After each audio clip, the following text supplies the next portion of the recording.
All right.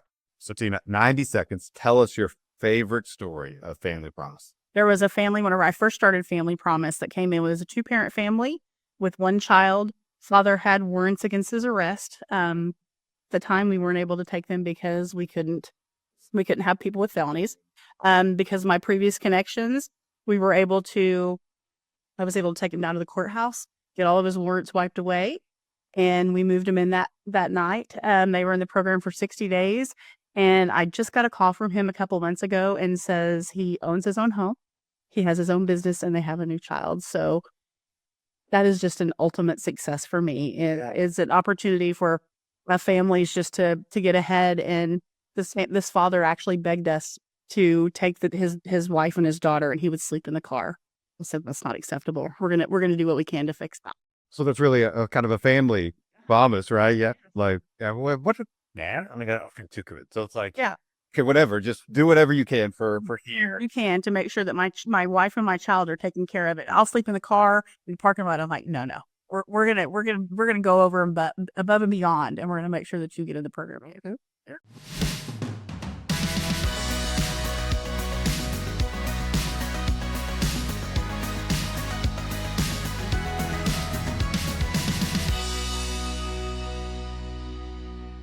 So we're looking forward to this great conversation that I had with Tina. You're going to learn about their wait list for Family Promise, why some of the stuff that is going on and what we can do about it as a community, her why behind it, which is quite fascinating. And then at the end, she's going to talk to you about this kind of crazy hobby and group that she's a part of that totally blew me out of the water. And I think it'll surprise you as well.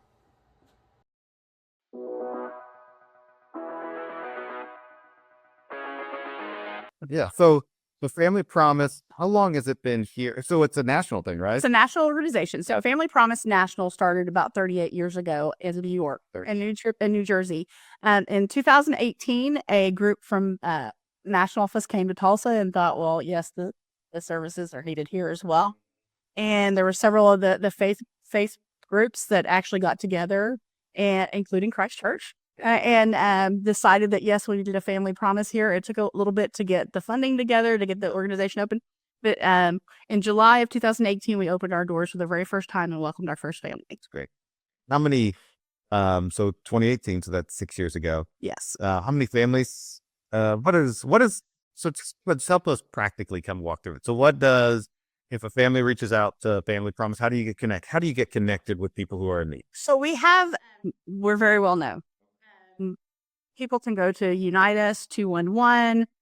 They walk up to a church and say, I need help. And most of the congregations know to come to us, and they know that we know that they know what we do. So word of mouth is not a problem. So people know that we're here. The only problem with that is people know we're here, and the need for our services far outweighs our capacity. And this very moment, we have 139 families on our wait list, which is devastating.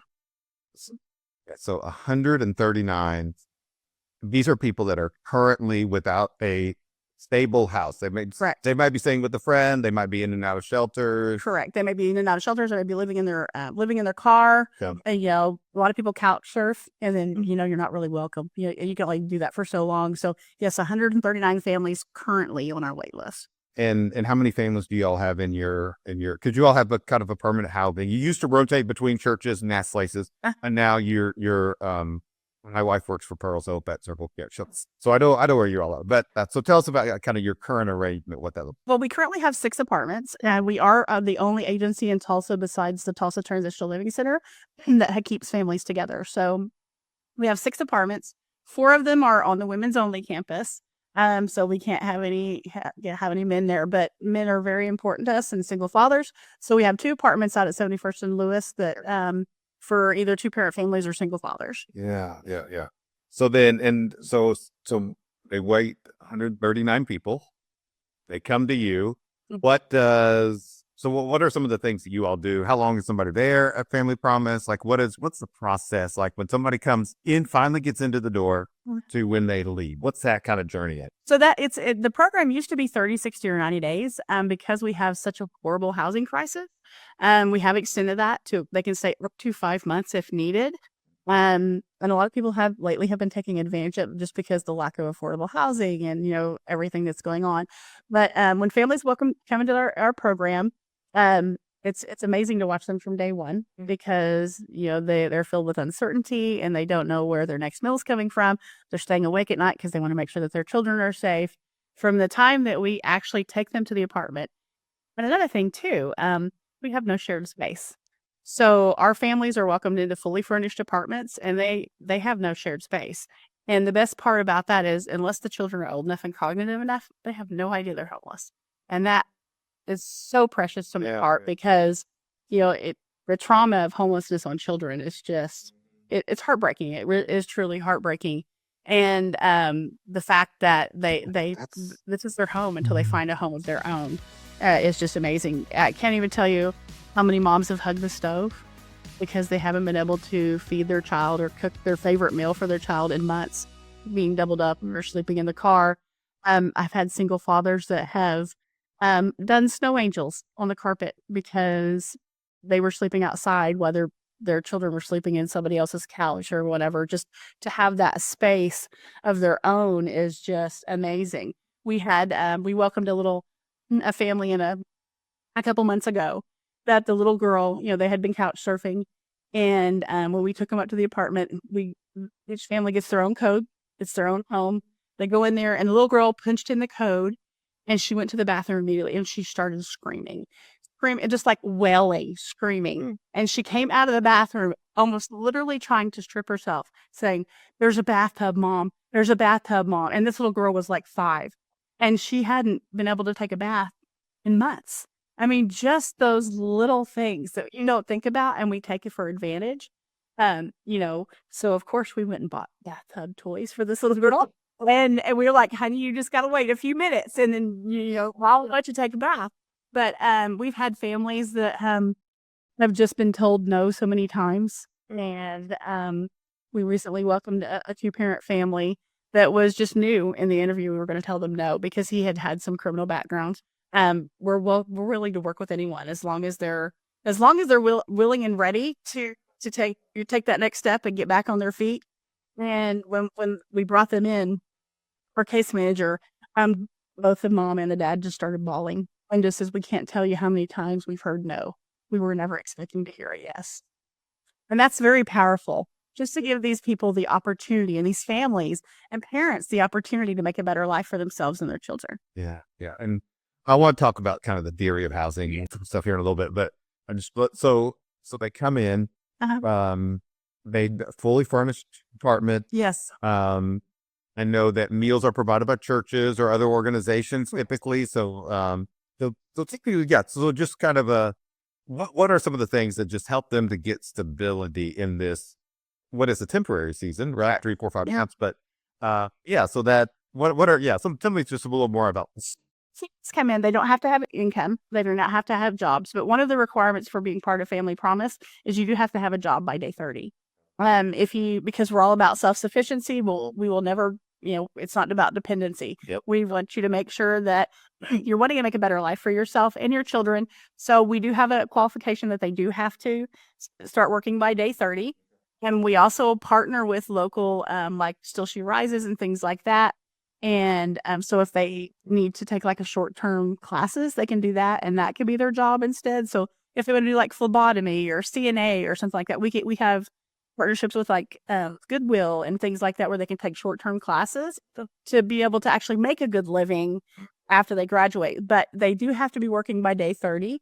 We do have a financial literature program that they're required to do and a family savings account. So we want to get these families used to paying rent.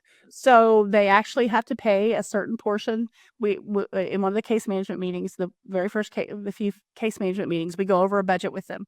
And we say, "Okay, how much do you want to save? How much do you want to have at the end? We're going to give back to you." And then they set this goal, and then they meet this goal. This on the weekly case management meetings, they have to pay in. We have an account that we deposit it to. It's their money, 100% of it's theirs. But if they come and say, "Okay, I need to pay this application fee to this apartment complex," we can write it out of that. Okay. And then at the end, whenever they graduate, we just write the whole check back to them. But that gets them used to home something. And even if it's a small portion, it still gets them in the rhythm of, oh, I have to set this money aside and I have to be able to budget and I have to be able to do that. So we do have the financial literature classes that is required. Other than that, we just really want to help.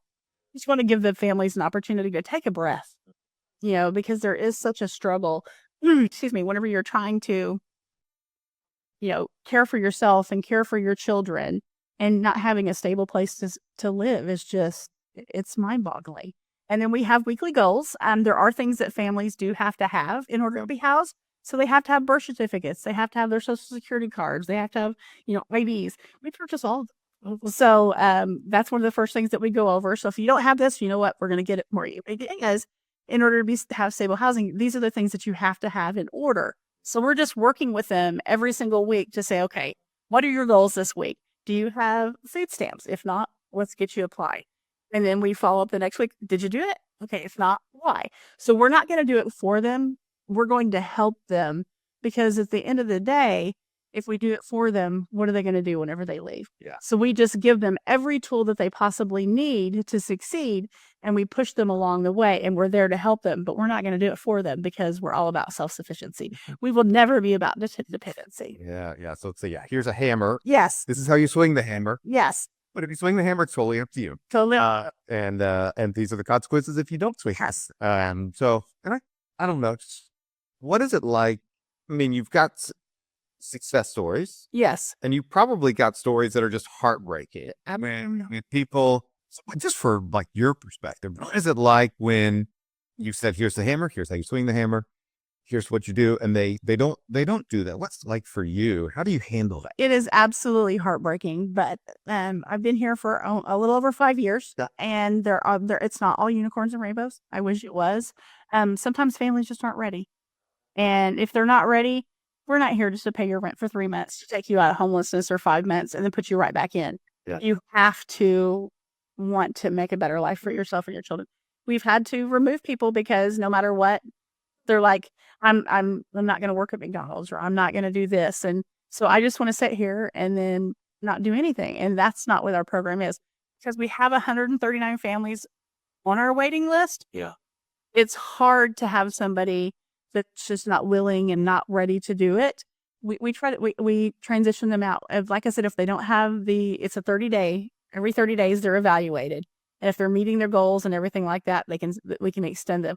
If not, we have to transition them out. And it's not always pretty, and it breaks my heart because I know it's not the children's fault. Yeah. But then again, you have to think we can't care more than they do. And although that's really difficult for us to do, sometimes we do have to do that. Yeah. I just was thinking of that. And like you said, the children, and you just want that. You want that. As we think about, the long-term sustainability, the overall need in Tulsa and in our community.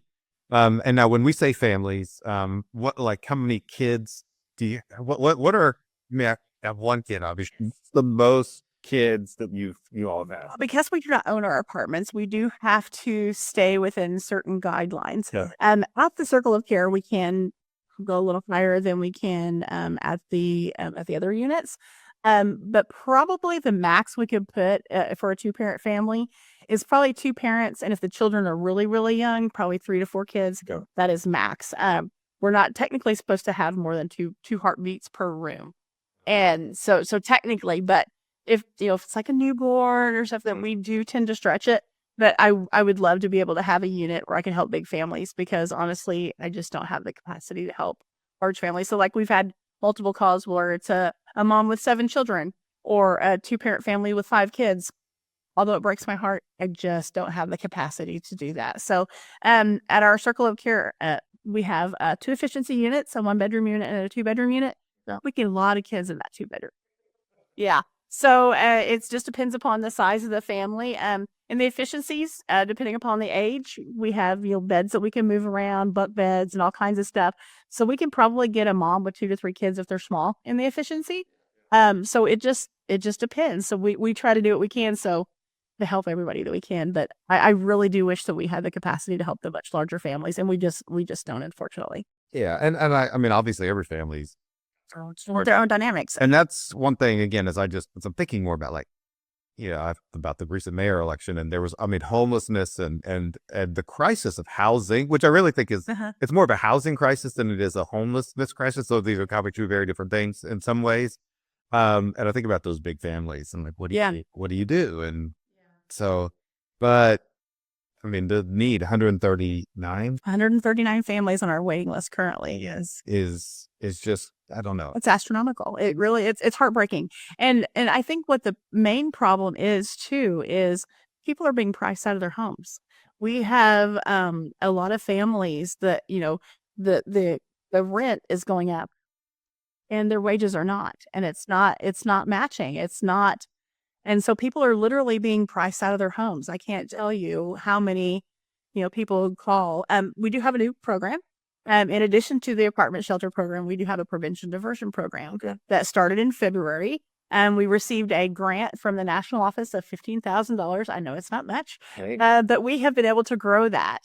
And so we're not only helping homeless families, we're actually helping prevent homelessness. So since February, we've been able to raise additional money. We have enough budgeted to help $5,000 per month. As you can imagine, it goes really, really quickly. It opens the first Monday of the month at 6 a.m. and it opened this Monday, and we closed the portal when we got there in less than an hour. So we had enough. We had over 30 families apply in less than 4 hours, and over $47,000 in requests.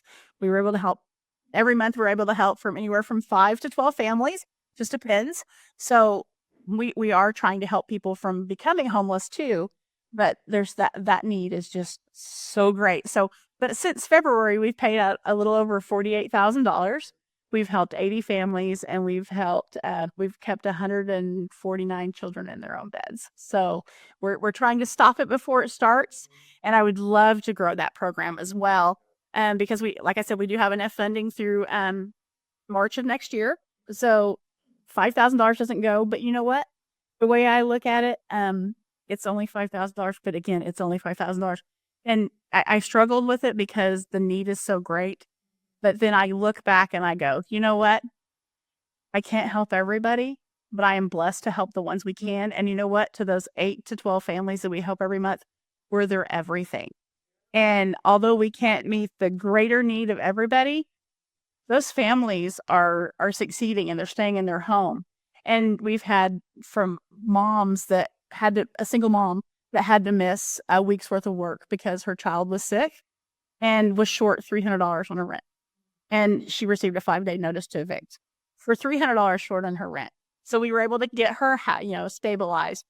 To a mom that had insurance and was on leave because she was having cancer treatments, and 60% of her salary for 5 or 6 months wasn't enough to cover all the bills. So she was short like $900, and she was able to go back to work, but not for like 3 weeks. So she was just this little short amount of time that she needed help. So we paid the $900, and she's, back to work, and, everything's wonderful. And that program has a 98% success rate. Okay. So we're not only housing homeless families, we're trying to stop it before it starts. Yeah. Well, I don't know. I mean, I'm talking with Jeff Janes, and I know they've done a lot of that stuff as well. And just, if you can, I mean, and that, all these factors, I mean, I think sometimes we get in our mind that, okay, these people who are without homes, what did they do wrong? And it's like, they got cancer. Yes. Right. Or, their kid was sick, or their rent, their family raised their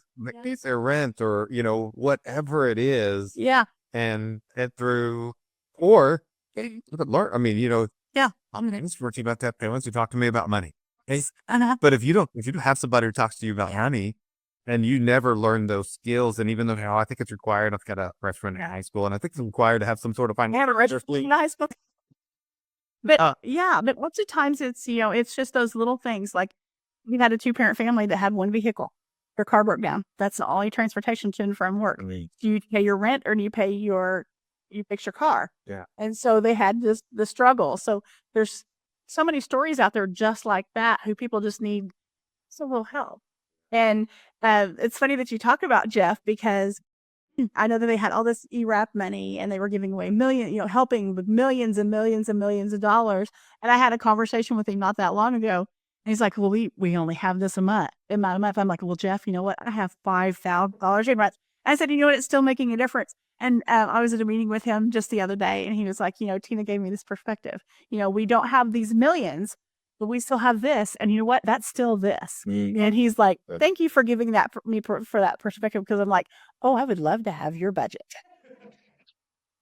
But just the fact that, $5,000, on one hand, it's not a lot of money. It's a lot of money as far as a fundraising standpoint. That's $60,000 per year that in our budget we didn't have before. Yeah. So, that is something that we need to work towards. But I would love to be able to grow that and because it's a one-time payment. It's not a comeback. It's this one payment, we're going to help you get you over this little hump and then hopefully you succeed. I mean, because everybody needs a helping hand every now and then. Yeah. Well, that's so good. So budget wise for Family Promise, how do you all get funded? I'm sure it's probably like outpatient thing. So what kind of view we have the pie? What does the pie look like? We get no government funding. No government? No government funding at all. So it is all the generosity of foundations, individuals, businesses, and congregations that support our mission to end homelessness one family at a time. We write a lot of grants. We do have Tulsa's very philanthropic. We have a lot of wonderful, wonderful organizations that believe in what we're doing. And so we do have their support. Individual giving is down, just because the state of the current economy. Okay. But I've been able to write additional grants and keep it going. And like I said, we were able to get an additional $60,000 over and above our regular budget and to help families to keep them in their houses. So no, we receive no government funding. We get no United Way funding. It's all just the generosity of Tulsa's and foundations and a lot of grant writing. So how much about what's your annual budget? And right now it's about $315 now because we added the $60,000. So yeah, that's quite efficient. We do a lot with little. We do a lot with a little. So the first year, Family Promise, we helped 17 families. Last year, I haven't gathered the data for this year yet because we're not quite done. But last year we helped 750 people. So that's both inside and outside the program. So if somebody calls, if we can't help them with the prevention diversion, or if we can't give them immediate need, we always give resources. We're like, okay, how can we help you? What can we do? Have you called this place? Have you called this place? And we do have a wonderful partnership with Quick Trip. So every once in a while, somebody says, I just do a little gas. We can give them a gas card or, so we do help. We have a wonderful relationship with Bombas Socks. So we always share. We get about 1,000 socks from Bombas every single year. And we give them to all the families that we have, and we keep a little bit, but I don't store anything. The way I think about it is a blessing comes in, a blessing goes out. So Bombas knows that if when we get them, if we can't immediately use them, I'll share with before they were able to do, I would help the Be Heard movement or the Tulsa Day Center, or the Merchant, or Tulsa Cat Transitional Living Center. So I'll just go give them a couple packets of socks in there. So I love to share. I don't hoard anything because if our needs are met and our families are succeeding, why do I need to store it whenever I know I can help somebody else? So, and the way I look at it is, I'm with Family Promise of Tulsa County, but we are part of this continuum of care. And just because they're not in my agency doesn't mean they need help. And if I can do anything to help them, whether if it's in my program or not, I'm going to do everything I can to help. Yeah. Well, I think that I think that I like that continuum of care because it makes sense when we're in school, right? We go from kindergarten to first grade and you pass it, and you get this development, and then people become adults, it's just like, well, good luck in some ways, right? They say, no, we need this. We're always going, always need something different. So what does that look like? So when your families graduate or leave, they've got a job, they've got some money saved up, assuming, and they've got a place to go to. Correct. Do y'all do any aftercare, or what does it look like? We do follow up with them for at least 6 months to possibly a year. We do have another program also inside If families save a little bit of money and they need just a little bit of help, we can help up to $1,000 to help them get it moved in. Okay. That is a very small budget. I only have budgeted that it's $10,000, so I can't help every single family. But if a family has saved every penny they have, worked the program really, really good, and they're just a little bit short, we do have the opportunity to get their lights turned on or help get the first month's rent paid or something like that. So we do have that set aside. Again, I would like to grow that budget as well. But we try to train families once they get that savings program going that you deposit a large portion of that because you're not paying for anything while you're there. So not only do our congregations provide food, they get fully furnished apartments. We have quick trip gas cards that we give them, or we transport them in our car. So, and if they get food stamps or whatever, but most times the congregations, they can save their food stamps because the congregations are providing meals or gift cards or something like that. And so they're not having to spend a whole lot of money. And if they're not spending a lot of money, you can save a lot of money. So you're required to save, although we let you choose how much you want to have at the end, we talk about that. Okay, this is being provided for you. This is being provided for you. Can we deposit just a little bit more for you to have at the end? So we work with each family to make sure that happens.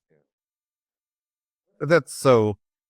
You got your homeless prevention program. You got your housing, which is kind of short-term housing, which is the primary one, and then just sometimes because it is like expensive the first and last month's rent. Yes. On and if you have anything on your name beforehand, right? It's impossible. So if you have an eviction, we nickel that. So if you come in, a single mom, let's say she has a $2,000 eviction, you're not getting, it's very, very rare that you're going to find another place to live.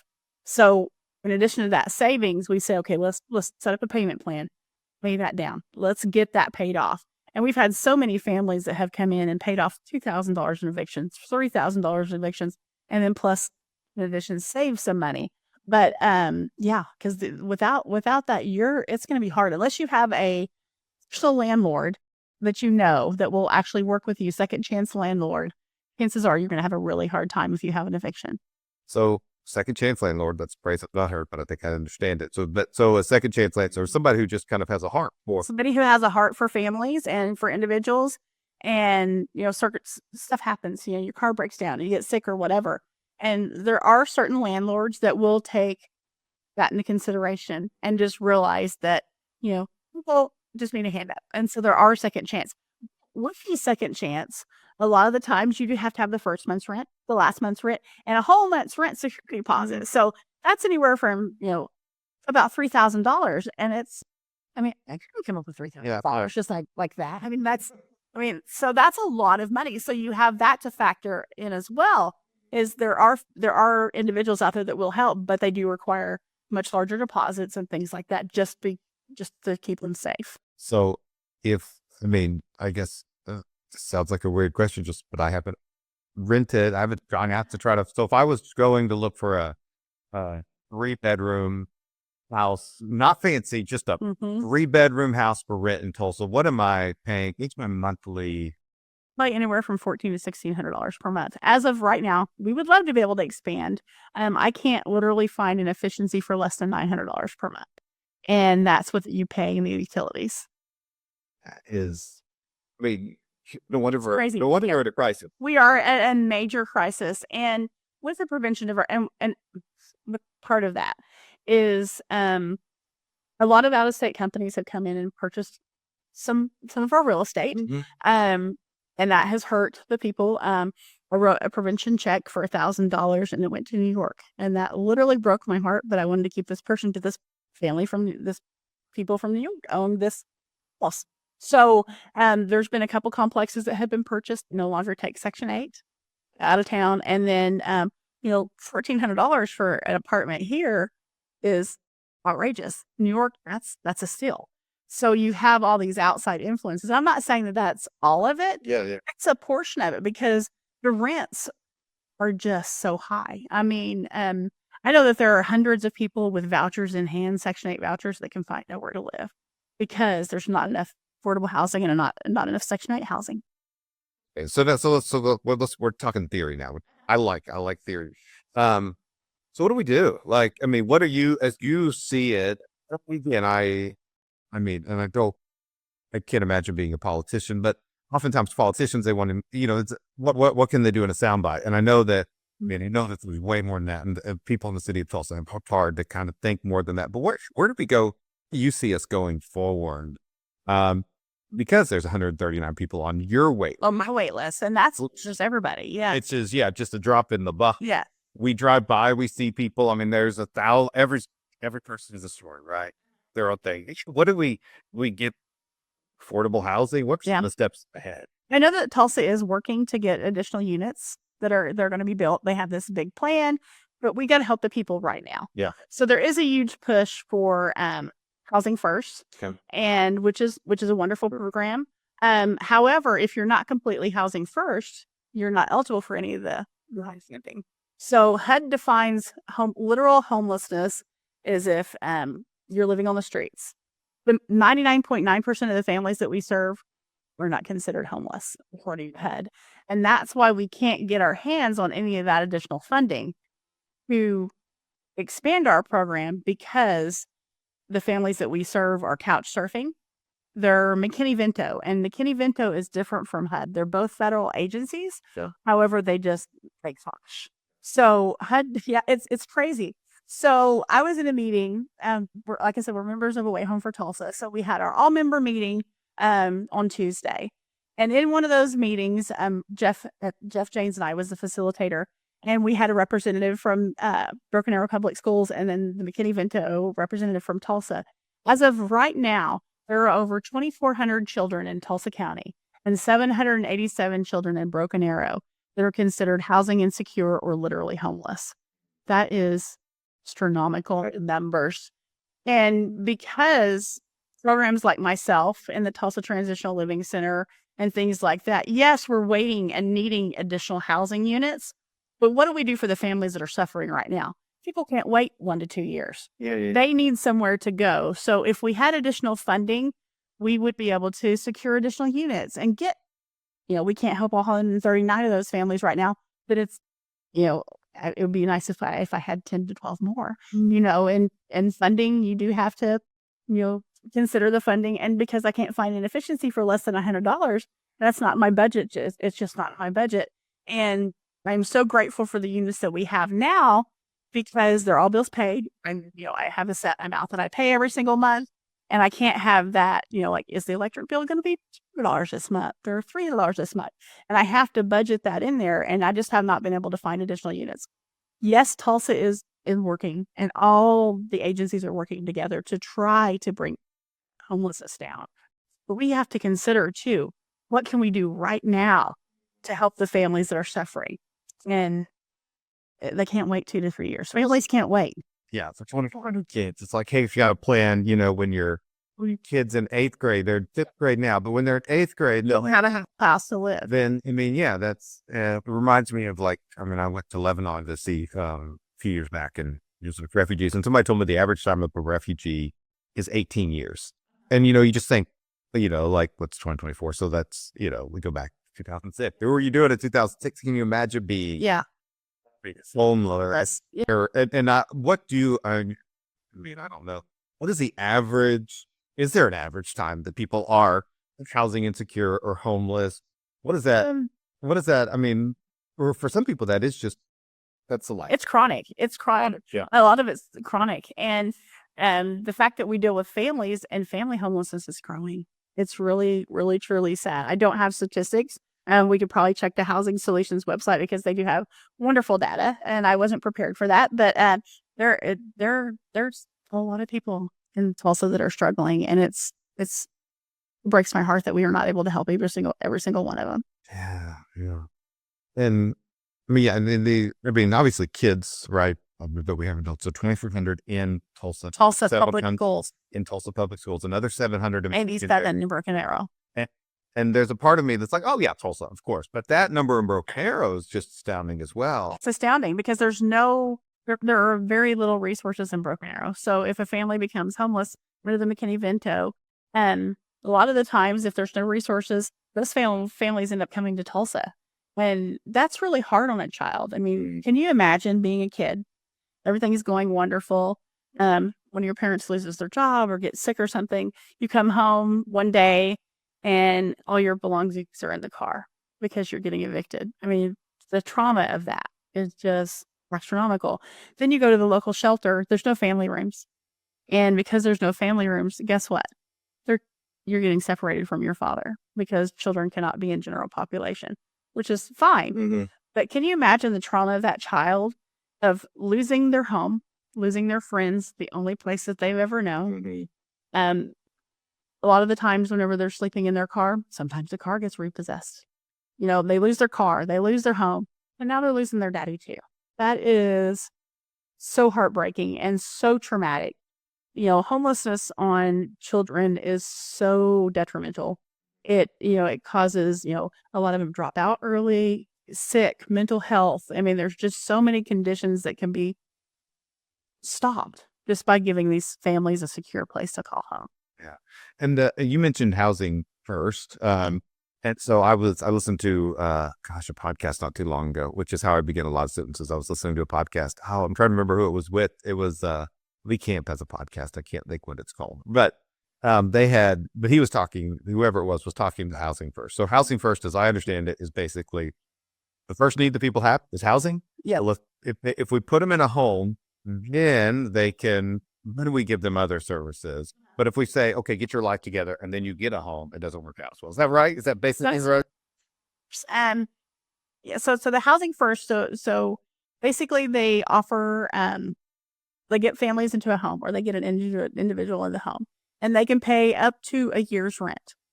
And then after that time, it gives that person the opportunity to get ahead. And, a lot of the time, sometimes people don't get their lives together. So and I love Housing First, but it should not be across the board because there's not enough permanent supportive housing. And if a family is able and willing to work, I mean, they can get ahead without having to be permanent supportive housing. So I love the fact that Housing First, but it should not be an agency wide because literally 99.9% of the families that we have ever helped would never be on the by name list because they're not chronically homeless enough. Why can't we stop the cycle before it gets worse? So if we have a family that just needs a little bit of help and we bring them into our program and we train them and and then they become successful members of society, why can't we stop it before the HUD funding kicks in? Because before the HUD funding kicks in, you literally have to be homeless. So let's let you fail so we can help you. Why can't we be right here? And why can't we stop it before they have to fail? Because there's so many people that are falling through the cracks and can be stopped here before they get to that particular spot. But with the way HUD funding is set up, and as the consortium of the Way Home for Tulsa, we had this discussion. Why can't we broaden the definition to try to help people before they actually get to that spot? Because why does somebody have to be literally homeless before they can get the government assistance? Yeah, yeah, and that narrow definition of us of living on the streets. Yes. Well, obviously when I think when most people think about it, that's what they think about. But just broadening that definition. Now, I mean, I'm guessing that so to change the HUD definition, that involves legislature, all fun political stuff. Yeah. That is there something that is there somebody we could write to, or who do we say? Who do we knock on the door? Mostly the congressman or somebody like that, because the HUD definition, and it's much broader. It's not just Oklahoma. It's everybody. All these people that are being missed when they're just not being counted. Like we have the point in time count. Every single year, Housing Solutions does this citywide count of all the people that are homeless. Well, if you're staying in a hotel and you're paying for it yourself, you don't count. I can't tell you how many families are in hotels. If you're sleeping on somebody's couch and doubled up, you're not homeless. So all of those people are being missed, and those people need help too. Yeah. And I mean, it's just, I wish I had the answer, but it's got to be changed at the federal level to help families that are falling through the cracks, just because they shouldn't have to fail before they can get help. Yeah. One of the things I like to think about is, there's mercy things, right? That's when I can like what churches do, right? You provide a meal. Yeah. And that's a great way we can tangibly help somebody. But then also we have these justice things, right? It's like there are these big problems that are not simple. I mean, they're complex and there's not one size fits all, and all that kind of stuff. And we need to, okay, how do we orient a world that does fill up those cracks, that provides dignity and all these kinds of things? Yeah. Because that's the other thing is, that we're human, right? And so if we've fallen all the way to becoming chronically homeless, right? Yeah. And that seems like, I mean, I would imagine feeling terrible.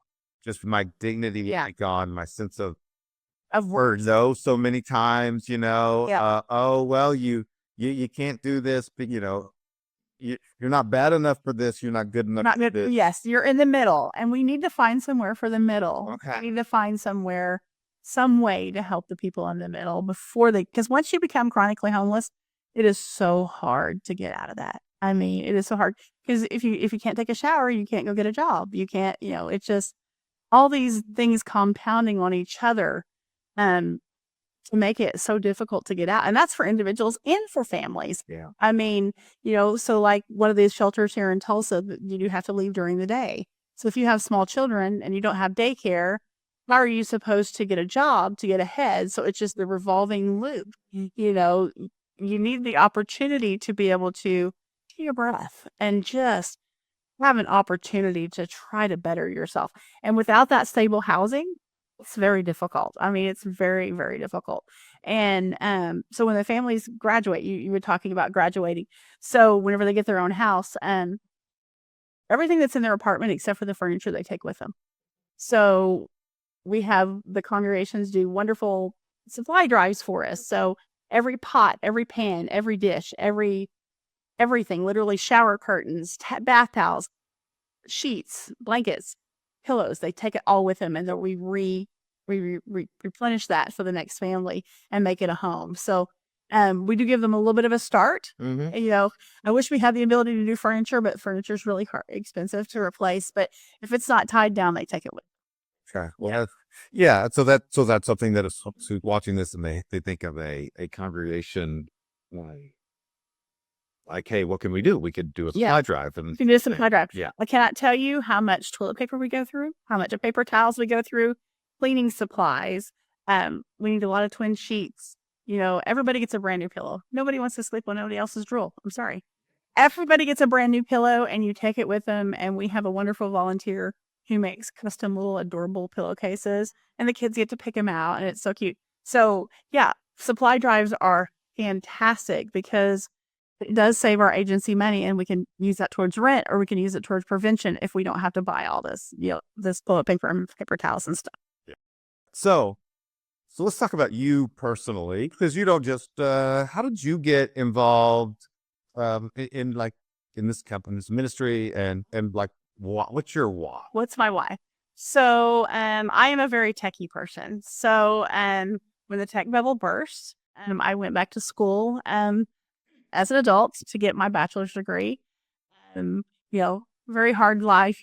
People say your past defines you, but I actually think it makes you stronger. Okay. And so, long story short, I went back to college as an adult, got my bachelor's degree, and was studying business. I'm actually an IT professional, Okay. a graphic designer, and you name it, love it. Exactly what yeah. Which I love to do. But whenever I was going back to school, I got a part-time job in emergency infant services. Okay. And I was there for 16 years. And literally after being there for like 3 months, I'm like, you know what? This is where God wants me to be. I have to serve and make children's lives better.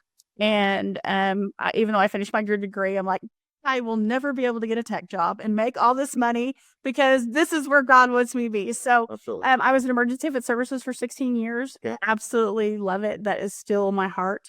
I did leave to go to Women in Recovery for a year. Yeah. And that's where I got the knowledge to be able to help the family, to be able to get help put you in certain spots. Absolutely. And children are my passion. Okay. And although it was a wonderful program, I really felt the tug to go back to helping children. And I seen that Family Promise was hiring. And so I did multiple interviews, and Jeff actually called me and told me, he says, "We're sorry we went with somebody else." I'm like, okay, you know what? If it's meant to be, it's meant to be. Jeff called me the next week and he says, "We made a mistake." So I have been there ever since. It's not a job for me. Yeah. It is a true passion. I wholeheartedly believe that we are here to help our fellow human. And if we've changed one person's life, we've made a difference. I am blessed because I get that opportunity every single day. Yeah. So you're now, so because you've been there 5 years, is that I've been there a little over 5 years. So Family Promise was 8 months old whenever I first started. Bet you it was a little like $100 and something thousand. So we've been able to grow it. Yeah, employees are there? there's two. Okay. We are small, but we are so mighty. Yeah. Yes, yes, yes. So you have this, so yeah, so you're in this like so tech world, that sort of stuff. What was it about? So emergency infant services, you're there, like, is there a moment that you just remember that you're just like that? Oh, I'm in. I do. I really do. So there was this lady, her name was Linda Watts, and she was literally the epitome of an angel that walked the earth. She was a member of First Presbyterian Church, and that's actually where Family Promise started, was Second Presbyterian and First Presbyterian Church. And just the love that she shared, and the kindness that she gave to children and to their parents was just so I mean, it just opened up my heart. And I've always been, a believer of God and things like that. But just to see her, the love that she showed to other people and the satisfaction that she got out of it, and it's not necessarily for her, but just the opportunity to help your fellow human. And literally, like I said, I was there for 3 months. I'm like, I need to probably change my degree to social work. But I went ahead and got it. And I knew I could use those talents to further emergency services. So I did all the web design, I did all the graphic design, I did all the print design, and I do that for Family Promise as well. And I love it. So I still get to do my passion, but at the end of the day, yeah, the light bulb just went off, and I knew that I was going to be service oriented the rest of my life. And again, I said, whenever I found Family Promise, I wholeheartedly believe this is where God wants me to be, and I will stay here until God leads me somewhere else. And if He doesn't, I will happily spend the rest of my days at Family Promise. Yeah, yeah, yeah. Well, I mean, most people, I don't think most people get to find like that place. It seems rare. So to be able to find it and just to say, this is it, like, This is it. this Yeah, is it, and this is it. able to dig in Yeah. is good. What keeps you, so I mean, to me, the children, right? And that keeps you going, huh? And seeing them just light up, and that story you said about the bathtub and other sludge stuff. What a gift. Where do, yeah, I don't know. I'm still interested. What about these moments where there's a gap, right? Or like the 139. I mean, It's heartbreaking. I can't, yeah. because you're a caring person, that's Yes. the thing is like the people who do this often you have to care. You have to care. And then you just are also realizing, okay, great, I'm choosing both to help and also get heartbroken. Yes. So dealing with that tension, what's that like? I have literally wore the word world on my shoulders. And it was a couple years ago. We've tried to expand multiple times and get our own facility. That's my dream. I want to have our own facility with at least 24 units. And we had time and time again where we would have something and it would crash. And we would have something and something would fall through. And so I'm just like, when God closes a door, maybe there's a window, So my struggle is, it's not always easy. I can't tell you how many times I go home crying at night, especially as the winter months come. We've literally had moms and dads bawling on the phone. Just, you can hear the desperation in their voices. And like, my child is going to freeze to death in the car if you don't help me. And knowing that you have no resource for this person, just hugs at your heart. And I struggled with it for a really, really long time. And then one day, after a really hard day, it was starting to affect me mentally and physically. And I just literally was just crying in the way home. And I just said, you know what, God, I have to give it to you. Yeah. I can be blessed and help the ones that we can. And I can pray for the ones I can't. But literally, I was having such anxiety that it was literally affecting me, not only at work, but at home. And yeah, I said, you know what? I can't carry this weight anymore. I'll have to give it to you. Yeah. And ever since then, I just had this peace. Okay. And don't get me wrong, I still go home every once in a while cry. Yeah. But you know what? We're helping 6 families at a time in the apartment shelter program. And like I said, I struggle with that. But you know what? To those 6 families were everything. And I just have to wait on God's timing. And if it's meant to be to expand, it will happen. If not, you know what? I have to be blessed helping the 6 families at a time and then the 80 with the prevention diversion. And that's where God wants it to be right now. Yeah. And there are many times that it still does affect me, but that conversation I had, I'm like, I just have to give it to you because I can't carry the weight. And that is so just overwhelming peace. You know, you just know that your heart still breaks, but you can't carry the weight. It's not up to you. You can just do what you can do and help the ones that you can and pray to the ones that you can't right now. Yeah. So think of Andy Stanley saying, I think, do for one what you wish you could do for, do for all. And it's like, yeah, I mean, because we get sometimes frozen, like, can't do all. And then I just got the slow work with God and just things like, I mean, I was at First Methodist downtown when the promise started. And that was when the era of staying. Yeah. 2 weeks or 2 weeks at a church. Is that how long? It's 1 week at a time. So the families would move every Sunday to a new congregation. And although it was fabulous, having their own place is so much easier. I mean, the graduation rates, the families were staying less time. It's so difficult, it was still such a blessing at the time. But watching from going from congregation rotation to families having a safe and secure place where they don't have to meet a new person every single week. And, I do miss the camaraderie though. I do wish I could find a way to bring the congregation in more and just to be able to wrap love around those families. Still working on that. I have quite a lot there yet, but the opportunity for these families to have just a place of their own and the children know that they're not homeless is just so much to me. And the way I look at it too is I know that the congregations and the volunteers lost an opportunity to meet with the families and be with the families and help the children and things like that. And that is a big part that I would like to find a way to get back. But although they don't see it, they're making such a difference. It's not just a meal. It's not just a gift card or something like that to let the parents do groceries. So a couple of weeks ago, we have a little 6-year-old little girl and Christchurch. It was their week.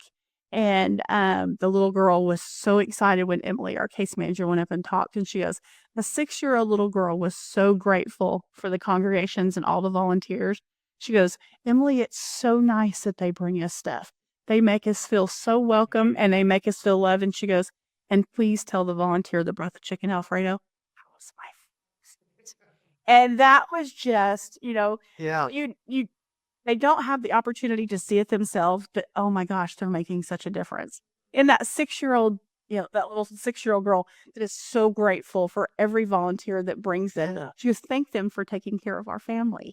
And that was just, it's so heartwarming. But I wish I would have had a way, but just the volunteers to know it's not just a meal. It's not just a gift card. You're giving these people hope and you're giving these families and these children, you're letting them know that somebody else cares for them and loves them.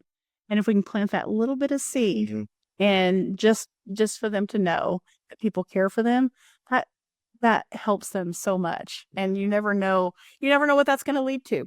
This 6-year-old little girl, could think later on in life, we could be this amazing person that's going to help, so many people Because somebody helped. because somebody helped her. Yeah. And just the fact that she said, please thank them for helping family.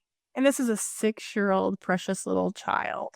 And she's realizing that that others are out there that are helping and care for her. Yeah. Yeah. Well, and I think, one of the things I read a book, this is 2 decades ago, Believer. And it was about kind of this journalist from New York. It's like kind of put themselves from evangelical churches and what the experience was like. And he went on a short-term mission trip. And before he went on the mission trip, he talked about how he kind of was like, wouldn't it be better if they just sit in mud to feel good?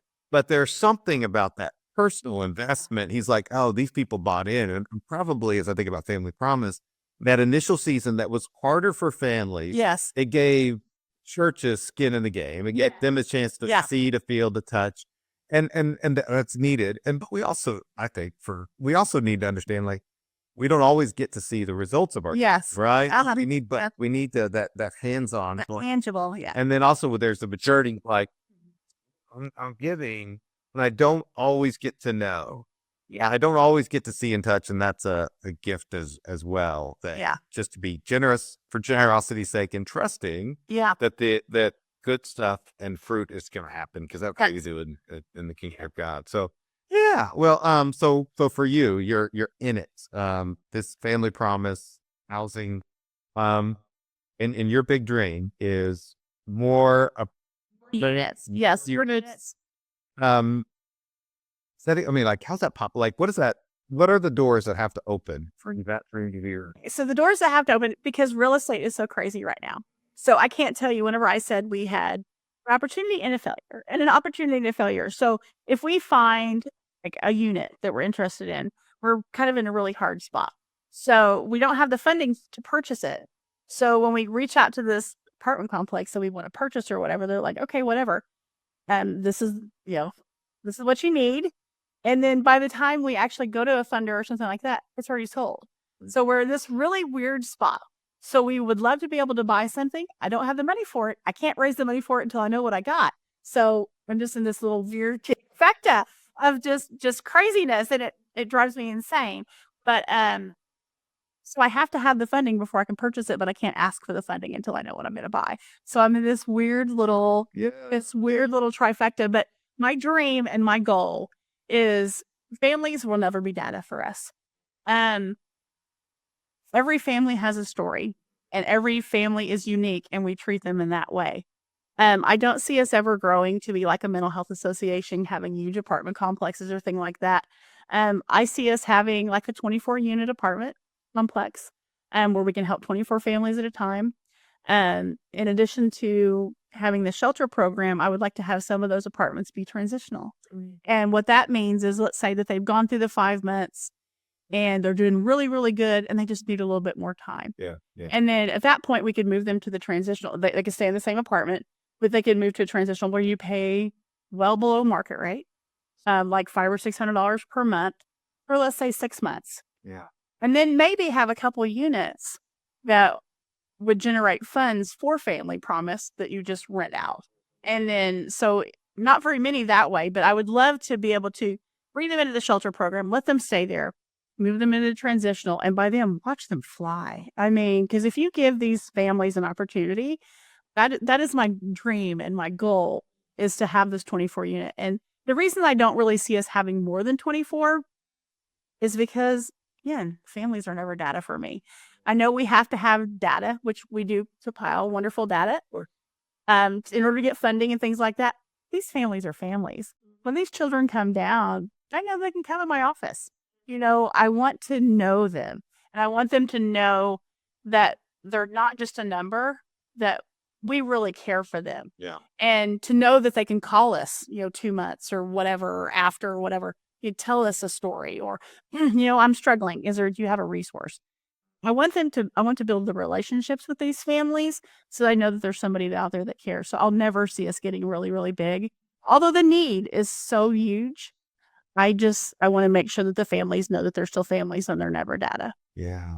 Well, and I think that's such a good perspective, because so you want them to feel seen. Yes. And I went to Tulsa Town Hall, and they had, I can't remember his name. He Homeboy Industries, Father John, I think something, but he talked about that there's a big difference between being watched, being seen, and it's like, oh, that's so like. So who saw you? Like, did you have that moment growing up where who made you feel seen growing up? And well, I had my life could be very different. So my father was killed when I was 8, and my mother had nervous breakdowns. So I was like an adult from the time I was 8. Took care of my mom. like I said, your past doesn't define you, but it makes you who you are. And had horrible a stepfather that just did horrible things to me, and things like that. So, like I said, you know, just because terrible things happen to you doesn't mean that you can't overcome them. Exactly. So I always had this mindset, from the time I was 8 years old, that um I would always try to be self-sufficient, and I would never depend upon. And I know that's really hard for an 8-year-old, but I just this mindset growing up that I would always try to make myself where I could take care of myself. I would never have what I never wanted to depend upon anybody else. Things happen as a teenager. I actually dropped out of high school. Whenever I turned 18, I got my GED, and didn't think I was smart enough to go to college and whatever. And started in the tech industry, loved it. I love computers, A+ certified. I could tear them down, I could build it. Love technology, and just kind of grew into this. And then whenever the tech bubble hit, I just like, what, I'm going back to college. And then I graduated with honors. Didn't think I could do it, So everybody has, your past doesn't define you. But it makes you stronger, and it makes you who you want to be. And then, like I said, whenever I started emergency event services, I knew that's where I was going to be for the rest of my life. But it makes sense to me. Part of your heart for children, because you know what it's like for I know what it's like to be an 8-year-old to be the mom. Yep. Or to go for a Christmas and not have anything underneath the tree. I know what that's like, and I don't ever want that to happen to any other children. And not that I didn't have a good childhood, it's just different. It's just a difference, and that's just, it just makes you really grateful for what you have. And if you can do anything to make sure that doesn't happen to another child, or that heartbreak and that just pure desperation, whatever I can do to make that not happen, I'm going to do it.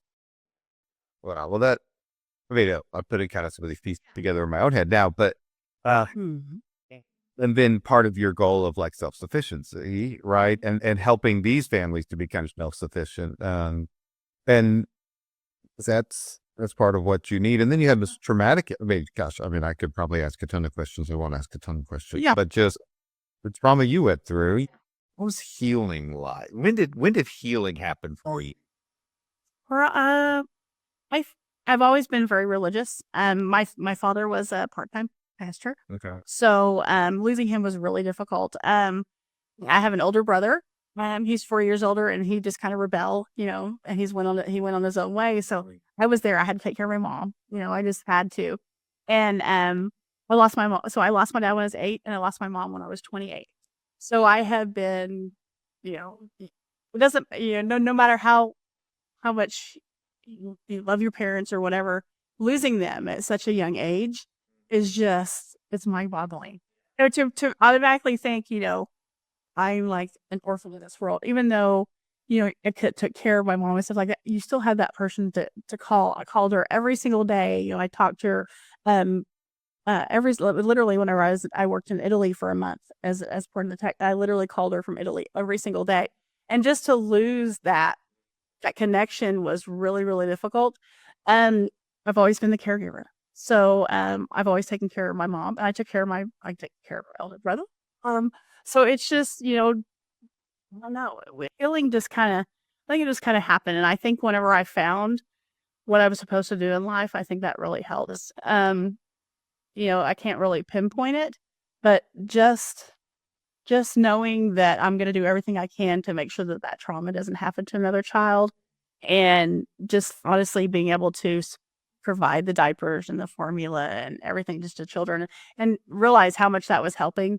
That was just literally from that moment, literally 3 months in, that was my heart. And I'm like, I will do everything I can to help every child on this earth, whatever I can do to help them. Yeah. So just care. Just care. Giving back, giving forward, all that kind of stuff as a way. And I do think, there's, and I'm not an expert in this, but like there's trauma, and then there's the trauma after the trauma, and then there's trauma after the trauma after the trauma. Like it could, you build, but then if you get one way I think about grace is like grace is a great interrupter. Yeah. Right. And so there's this boom, and then there's boom, and it's somewhere in the midst of things, okay, this tension, this insight, love. It's like, this is it. This is it. Yeah. And like I said, it was really, my life could be so different. It's so different if I would have let my circumstances point out who I was supposed to become. But honestly, I think losing when the tech bubble hit and just losing my whole world, like, oh my gosh, how am I going to do this? And going back to school and then going to EIS and just the mentorship that Linda Watts gave me was just, I think that was literally the turning point. I was 28, you know, tech bubble. I'd already taken care of myself, already lost my parent, my mom, when I was 24. So I was in this world with my adoring husband. I absolutely adore him. We've been together since we were 16. But yeah, so it just, I think that's the turning point to watch how much love and compassion she had for others and just literally giving 100% of herself to help other people. And it wasn't just the children and the families. I mean, she was a great mentor for me. And she just showed me God's love. And like I said, she was literally an angel that walked the earth. And I think I owe a lot of her. I owe her a lot just for the passion that I have to help other people, because she showed me it was possible. And she showed me that how much this fulfillment you can have from helping other people. Yeah. Oh, that's so cool. And again, it makes me think, yeah, she was, you had a mom, provided a motherly aspect of life and a role model type thing that you just needed in that way. And that's, thank you for sharing that. Yeah, no problem. No, I'm happy. I'm happy to share. I'm an open book. And like I said, we all have the ability to choose which path we take. Mm-hmm. And just because you've had horrible circumstances in your past, that doesn't have to define you. You can overcome it. And with people, surround yourself with people who love you and can give you the caring and compassion that you need, because everybody has an opportunity to change somebody's life. And just, you don't have to let your past define you, because they could be in a totally different place. And I chose not to be. Yeah, I think that's probably in your role too. When there are people who are there who are, and again, everybody has a story, and they're all just right. It's hard, there's, I don't think anybody's like, you know what, I want to live a life of be insecure about my housing. And it's easy to let our circumstances and just, boy, I did this and it failed, or this thing happened to me and I didn't do anything and burn it or deserve it. And then now what? Life is just unfair. Okay. It is, yeah. Life is unfair. I mean, Yep. and then, but to be able to see somebody, to talk to somebody who says, I'm Yes. been here, we could show you the way of. One possibility. Yeah. Yeah. Well, I think that again, that makes just a lot of sense for families, because we need that. Like, okay, We do. it's possible. It is possible. It's possible to find our way out. All right, I've got a few more questions. Yes. What are you learning? What are you reading? What are you listening to? Who's inspiring you now? I listen to Christian radio on the way to work, and just on the way to work and on the way home. Is there a favorite song you have right now? Oh my gosh, no, I love them all. I do. I really do love them all. Yeah, no, I get so, it just fills me. Right. You never know. I think one of your questions was, what is a day like? What is a week like? My husband always asks me on like a Monday morning, so what's ahead of you? I'm like, I don't know till I get there, because you don't know if you're going to have family that's having a crisis or something like that, or who's going to call you that specific day. And I use that to, it just lifts me up in the morning and prepares me for what I'm going. Just the worship music just prepares me for what I'm going to face during the day. Yeah. And at the end of the day, I worship again on the way home, just thinking and praising God for what He let me do that day. Yeah. I kept 7 families in their homes that day, and we have 6 families that I know that those children are going to be safe and secure. And that's just, I just use that as just, it's my going home. I have a 45-minute drive, so both ways. Oh, wow. So so we live I live in Hominy. It's actually right on the Skytook Hominy line. Okay. So we live off of out by the lake. We have 40 beautiful acres, and we live on top of a hill. And so I just get to reflect. And ever since I did say that, where I gave it to God, it's just I get to go home and I get to spend time with my son and my husband and not try to worry about what happened that day. A lot of times it's hard, but yeah, no. So it's a true blessing. But I do listen to worship music on the way to or from work. Yeah, Yeah. yeah.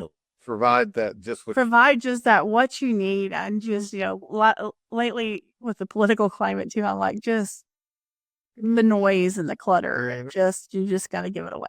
Yeah. I had a friend, I don't know how he did it, but he had a tree that he had like by a place that he worked. And he said he would just give his problems to the tree on his way out. And then when he would, and then when he came back, he just picked it all up. And I just thought, well, I don't know how you do that, but that's amazing. It's more difficult than what you can imagine, but honestly, because like I said, my husband and I had been together since we were 16, and we didn't think we could have children. And so I had Revan a lot. I'm old enough to be his grandma, but I'm actually his mom. And so I worked really hard for this child. But I do have a 14-year-old and a 14-year-old son that is honestly a true blessing from God, and I owe it to him to not let what happens during the day affect me at night. And it was affecting my home life. And that's why I said, I just have to give it to God, and I can do what I can and be blessed for the ones that we can help and pray for the ones that we can't, because my child deserves to have my full attention when we get home and not have to worry. Mom's got to do this. Don't get me wrong. I do answer emails from home and stuff, but I try not to let it take full. And I think that, one of the things I've learned about is kind of the study of differentiation. Like how do I, too much, if I lean too much in, I'm enmeshed. That's unhealthy. Yeah. If I'm too much away, I'm attached. That's not healthy. So to be differentiated, I know where you are. I know where I am. We're connected, but we're not, enmeshed. And it is hard because we care.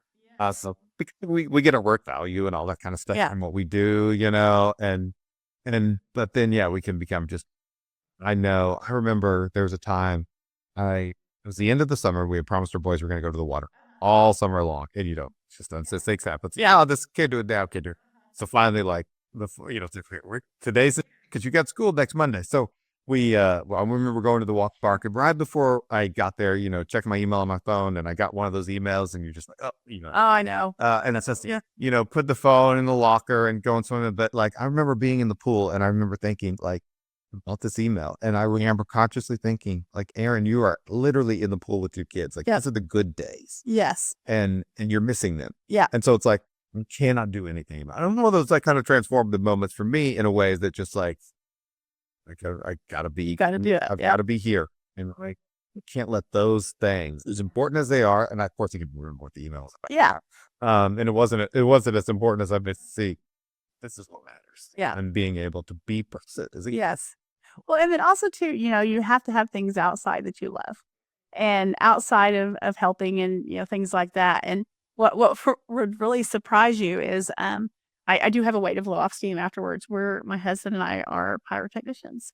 So we're part of a pyro club, and we just go on weekends, and we take our child, and we literally have a blast. So we have a great way to blow off steam. Okay. So I have never heard of a pyro club. A pyro club. So I mean, so you go on a Saturday. Uh-huh. I'm assuming somewhere out in the woods somewhere. No. So we literally, we just had, it's called Sooner Skyfire Showdown. This is our second year of having it. We bring competitors from all over the country to come in and compete, and they do pyro musicals. And it was literally just November 2nd, completely free to the public. So next year, so this was in Muskogee, Oklahoma at Hatbox Field. Pyro musicals? Pyro musical. So what a pyro musical is? These are things I did not know I needed. Yes. No. So a pyro musical is fireworks dancing to music. So basically, every note, it'll actually match to a comet or a gerb or something, and it flows. And we had competitions. We had 4 teams competing to be the Sooner Skyfire champion. And the one that won was a Christmas theme, and he actually made a Christmas tree out of the fireworks. So it's. Can I like Google this? You can actually go to SoonerSkyfireShowdown.com, or you can look up the Facebook page, Sooner Sky Fire Showdown. I do all the social media for that and all the videos and everything. So, yeah, no, it's amazing. You'd be, I mean, it's just simply magical. And the video with the Christmas tree is on there. I would have, okay. Now what I have to go do? So Sooner Skyfire Sooner Sky Fire Showdown. Showdown. Okay. I had no idea that existed. I mean, it doesn't surprise, anytime I've learned of something that I didn't know existed, it's like, oh, but that makes sense that, people, whatever it is, that would be the Yeah. kind of the thing. So it's like, I know some people like who do like the Christmas lights, just medium. So it's kind of like that. But yeah, like fireballs, and like you'll say, I'm on fire, and like a fireball will shoot up. And so it's magical. It really is magical. Okay. Okay. Well, all right. So I do have some grass. Oh, no, that's actually very, again, one of the reasons I want to do this is like learn things I would never have imagined. So, yeah. So, healthy. Sing to a lot of people because I have this, this helping demeanor and stuff. Well, yeah, I like to blow some. So it's a great stress reliever. Yeah. Yeah. Yeah. Let's say some people go for runs, other people, do art, and you blow things up. I blow things. Yeah. Yeah. Well, one of the things I'm going to do at the end of all these podcasts is do rapid fire questions. So, Okay. I'm inspired by the name of Steve Cutts. He's written some books and he has a podcast. He calls it the Gauntlet. So, so these are, I didn't give you these ahead of time. That's okay. I'm good. Well, I More want your initial reaction, just rapid fire. Okay. What is your favorite word? Poke. Oh, favorite sound? Fireworks. No, this one he's now. All right. What if I was to go into your house? What would be the most unique thing I would find? At this very second, I have a life-size Santa standing in my living room. Christmas already. I mean, we're filming this in like mid-November. It may not be shown until later, but life-size Santa. Okay. Life-size Santa and a life-size Grinch. Yeah. Okay. I know it's not even Thanksgiving yet, but my house is fully decked. Okay. Yeah. Okay. Favorite place to eat in Tulsa area, broadly speaking. I know since you live events away, broadly speaking. Dax Barbecue in Skytook. It is phenomenal. What should I order there? Sliced brisket. They have a Frito chili pie that's really good too, but the brisket and the ribs are really, really good. They just they had the Tulsa award and they just won. So Max Barbecue, highly recommended in Skytook, Oklahoma. Okay. Somebody's coming from out of town, maybe to go do the fireworks. Where do you show them first? Probably the Gathering Place. Okay. Yeah, it's such a unique thing we have in Tulsa that a lot of communities bigger than us don't have. So that's fantastic. Or the Mother Road Market. That's always really fun to go in there and let people. And I love the Mother Road Market because people don't have to worry about, do you like such and such? Do you eat healthy? Do you eat unhealthy? What one end of the day, bragging to spot, whatever they want. And they did stay in Tulsa as well. What is a habit that you are currently working on? Habit that I'm currently working on. Sometimes the ability to say no. Because I tend to try to say yes and I get myself into situations. So I need to learn to say no. Or the habit of saying no. Yeah. Okay. What is your favorite family tradition? Probably all of our family gathers at every single holiday. We have different houses that we go to. So like my sister-in-law has Thanksgiving, my nephew has Christmas, and just the opportunity to get together with family. And it's not about the stuff that you get or whatever. It's about the time you get to spend together. Okay. Yep. What is the most adventurous thing you've ever done? The most adventurous thing I've ever done, probably build fireballs. No, other than that. Whenever I was young, I went to Italy by myself, with my husband for the first week, and then I was in Italy for 3 weeks by myself because I was teaching people how to run a program. So I lived in Italy for a little over a month. Okay. It was very adventurous, and that was only the second time I'd ever been on a plane. So that was, That's a that's a long flight. Yes. Yeah. What is something that you're currently rethinking? What am I rethinking? I can't say that I am rethinking anything because honestly, I am quite content where I am. I would like to rethink health, things like that. being 52, I wish we could have had my child younger because, he's never had grandparents, which is really sad. So thinking of things like that, but other than that, I can't think of anything. What do you wish someone had told you 10 years ago? That you have the ability to be an executive director and that you can make a difference. Okay. Okay. Very good. All right. Last question. When have you most recently felt loved? This morning. What happened this morning? Every morning before we go to school, my child always hugs me and he always tells me he loves me. And although he's 14 and he'll probably kill me for saying this, we actually cuddle at night before we go to bed. So yeah, yesterday was my husband's birthday, and my son went to Life Church last night to switch, and they came back, and we always made time to come together as a family and just wish my husband happy birthday. But it's for a couple minutes before he goes to sleep. Oh. Yeah. We have a 15-year-old and 12-year-old. Then our 12-year-old's kind of the naturally cuddly one, but our 15 now, he'll come in bed sometimes, lay down, and he's just like, and we know, like Aaron knows that we like it, but we also know he needs to go to bed. He needs to go to bed. Yeah. When for all that. Yeah. Yeah. Going around. And I know that's going to stop before too long, but the fact that he's 14 and he still comes in there and he just tells us how important we are, and it just warms your heart. Yeah. Yeah. Yeah, that's somebody told me, there's a last time for everything, right? It is, yeah. And it's like, oh, when is the last time I'm going to carry him to bed? I'll probably not make carry him, right? Or when's the last time he's gets, or when's the last time, all these things that. And they sneak up on you, and then you wish that, oh my gosh, what did happen? Crawling up on your lap. Yeah. You're like, he's too big. He's bigger than I am. So it's a little he's as tall as I am. So yeah. Yeah. Yeah. Well, thank you so much. This has been so good, and I'm just so appreciative that you took the time, and I just really do. I mean, what gives me hope and encouragement is that there are people like you who are caring, who are thinking, who are working to end homelessness one family at a time, right? Yeah, definitely. And just know that how grateful we are for not only Christ Church, but for the other congregations that help support us, because without your support, we wouldn't be here.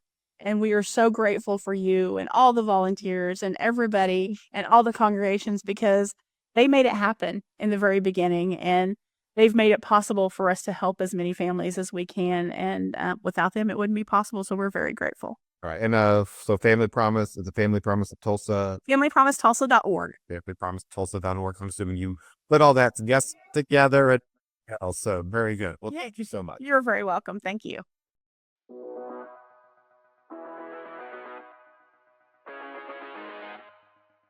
So that was our conversation with Tina. We have another great conversation for you next week. Sarah Grounds, who's the executive director of City Lights Tulsa. And Sarah's going to talk about her journey from being a nurse to how God kind of unfolded this ministry to our unhoused friends, and just sort of what they're doing in City Lights, beginning kind of with Thursday Nights Under the Bridge and how that's evolved and what they're going to be doing, building some housing and the City Lights Village that they're looking to do. And so it's fascinating.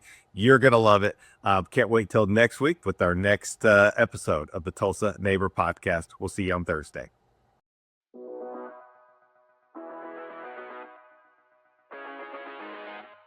So, Sarah, tell us your favorite story about City Lights in 90 seconds. Well, there's a ton of them, but I think the one that has always been the most life-changing for me was kind of over a couple-week period when we first started Nightlight, which is our program under the bridge. And we had a foot washing station where we wash people's feet and put new socks on. And I had been picked to run that station. And so I was running that station. Nobody was coming up because, it's kind of a weird thing. Yep. And so I was asking around, asked a lot of people, nobody wanted their feet washed. And so I had come up on this table, and these guys were probably in their 20s, and just said, does anybody want your feet washed? And a guy was like, I guess. And then I panicked because I was like, oh my gosh, now I have to do this. So he came over and I washed his feet. And as I was washing his feet, he was just telling me about his life. His name was Hurricane. He had lost everything in Katrina, moved here from New Orleans. And I finished up and looked up at him and kind of tapped him on the leg. And I made eye contact and said, "Thank you for spending your time with me." And he diverted his eyes and told me that I was making him feel uncomfortable, that he didn't like eye contact, which left me in a really, I didn't know what to do, just kind of thought like, I think I know what I'm doing, but I really don't know what I'm doing, and just felt really torn over that moment. And I said, "I'm so sorry." And he went on his way. And the next week I was still in charge of that station. And so I set up and really had just toiled over that all week, and that interaction, and questioned what I was even doing out there. And I think at the beginning of the night, most people need food before they need their feet washed. And so usually kind of stand back and let people eat. But I saw him come from the corner of the bridge, and he walked right over to me and he looked me right in the eye and said, "Sit down, now it's your turn." Mm. And he washed my feet. And there's just so many things that I learned from those moments and from him and from that relationship. And I think, like, when I think of like one of my favorite stories, there's so many of them. There's just so many over the past 11 years. But that one for me is kind of a North Star, right? Like, it's like something that I can always go back to and say, like, this was a powerful moment in my life that I'm so grateful for, and that I can go back to and recenter on this work and on people and on relationships. And so that was probably my favorite story. So yeah.